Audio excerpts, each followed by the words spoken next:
আজকে থেকে নতুন একটা ড্রামা দেখা শুরু করলাম। আমি একটা ড্রামা শেষ হওয়ার পর কয়েকদিন সময় নেই, কারণ পাকিস্তানি ড্রামা একসাথে দেখলে পুরো মাথাটা গরম হয়ে যায়।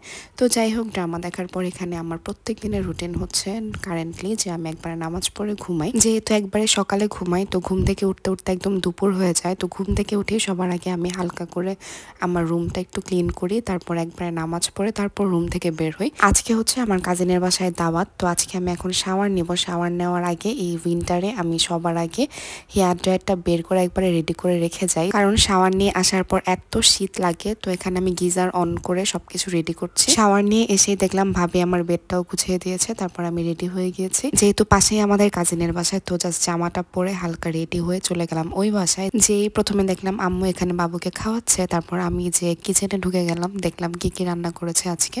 দেখলাম অনেক কিছু রান্না করেছে, কারণ আজকে বাবুর নানু বাসা থেকে মানুষ আসবে বাবুকে নেওয়ার জন্য। তো আজকে লাঞ্চের মেনুতে ছিল পোলাও, মাছ, চিংড়ি মাছ, রুই মাছ, ভেজিটেবল, চিকেন, তারপর বিফ, আর সাথে সালাদ ছিল। তো এখানে সব বাচ্চারা খাচ্ছে, আয়রা খাচ্ছিল, তাইবা খাচ্ছে, তো আমি ওদের সাথে আবার একটু দুষ্টুমি করলাম। তারপর সবার লাস্টে আমরা সব বোনেরা একসাথে খাবো। তো আমি এখানে প্রথমে চিংড়ি মাছ দিয়ে খেয়েছি, তারপর রুই মাছ খেয়েছিলাম, আর রুই মাছটা আমার অনেক ভালো লেগেছে। তারপর চিকেন রোস্ট খেলাম, আর রোস্ট তো আমার অল টাইম ফেভারিট। তারপর লাস্টে খেয়েছিলাম বিফ, আর বিফটা ওই দিনের এত পরিমাণ শক্ত ছিল। আর লাস্টের ডেজার্টে খেলাম এই দইটা। বিকালের পরপরই এখানে বাবুকে রেডি করানো হচ্ছে, ওরা চলে যাবে নানু বাড়িতে। তো এখানে সবাই একসাথে মিলে রেডি করে দিচ্ছিল, আর এত ঠান্ডা পড়েছে একবার একদম প্যাকেট করে দিয়েছে বাবুকে। তো এখানে আমার ভাই সব ব্যাগ ট্যাগ নিয়ে নিচে নামছে, আর এখানে আমরা সবাই বাবুকে নিয়ে ছবি টবি তুলছি। তো এখানে আমার ভাবির কোলে দেওয়া হলো, ভাবিকে কয়েকটা তাড়াহুড়ো করে ছবি তুলে দিচ্ছিলাম, কারণ সন্ধ্যার আজান দিয়ে দেবে, আজানের আগে আগে যেতে হবে। এখানে বাবুর মামার কোলে দেওয়া হলো। তারপর এখানে আমরা ভাবিকে এখানে সি অফ করতে আসলাম, আর আমাদের বোনেরা আসলে বা কেউ আসলে আমরা একদম নিচ পর্যন্ত এগিয়ে দিয়ে আসি। তারপরে এখানে সব কিছু শেষ করে এখানে অনেকক্ষণ আমি শুয়ে রেস্ট নিলাম। তারপর এখানে উঠেই দেখি আয়রা তাইবা এখানে ডান্স করছে, ওরা অনেক সুন্দর ডান্স করতে পারে দেখে দেখে। তো যাই হোক, আমার একটু পরে বাসায় চলে যেতে হবে, কারণ আমার 2 দিন পরে ফাইনাল। তো এখানে আমি বাসায় এসেই দেখলাম ভাবি ক্লে দিয়ে এই সুন্দর গাছটা বানিয়েছে, ভাবি এত ক্রিয়েটিভ।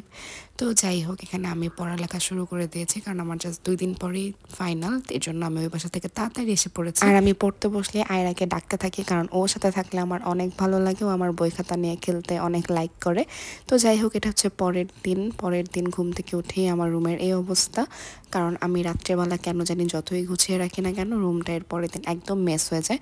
তো এখানে আমার অনেক জামা কাপড় জমেছিল, বাট আমার ভাঁজ করতে একটু ইচ্ছা করছিল না। তারপর আমি ক্যামেরাটা অন করলাম যাতে একটু মোটিভেট হই এই ভিডিওর জন্য, যাতে আমি একটু জামা কাপড়গুলি ভাঁজ করি। তো যাই হোক, ক্যামেরা অন করে সবগুলি জামা কাপড় ভাঁজ চলে গেলাম আয়রাকে দেখতে যে আয়রা কি করে। তো দেখলাম এখানে আয়রা ক্লে দিয়ে অনেক কিছু বানাচ্ছে, এখানে দেখলাম একটা পুতুল বানাচ্ছিল। তো যাই হোক, অনেক ঠান্ডা পড়েছে, আমি এখানে বারিন্দায় এখন খুব একটা সময় বসতেও পারি না। তো বারিন্দায় একটু বসে এখানে আমি ঝটপট লাঞ্চ করে নিব। লাঞ্চে আম্মু রান্না করেছিল ভুনা খিচুড়ি, চিকেন, আর সাথে কাবাব ছিল।